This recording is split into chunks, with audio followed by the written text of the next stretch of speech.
సర్వం శివం శివం సర్వం.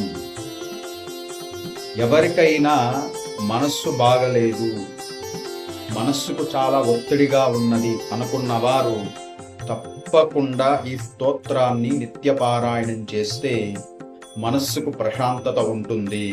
అంతేకాదు మనం అనుకున్న పనులు కూడా అవుతుంది. ఏమిటి ఆ స్తోత్రం అంటే శ్రీ విష్ణు సహస్రనామ స్తోత్రము. దీనిని భక్తితో పఠిస్తే అనుకున్న పనులు అవుతాయి, మనస్సుకు ప్రశాంతత కలుగుతుంది, గ్రహ బాధల నుంచి విముక్తి కలుగుతుంది, దుష్ట శక్తుల నుంచి విముక్తి కలుగుతుంది, శత్రువుల భయము ఉండదు. అలాగే ఎవరైతే తీవ్రంగా అనారోగ్యంతో బాధపడుతున్నవారు తప్పకుండా విష్ణు సహస్రనామాన్ని సాయంత్రము ప్రదోష సమయంలో అనగా 5 గంటల 30 నిమిషాల నుండి 6 గంటల 45 నిమిషాల లోపు ఈ స్తోత్రాన్ని ప్రతినిత్యము చదివితే మంచి ఆరోగ్యం లభిస్తుంది, అపమృత్యు దోషం తొలగిపోతుంది.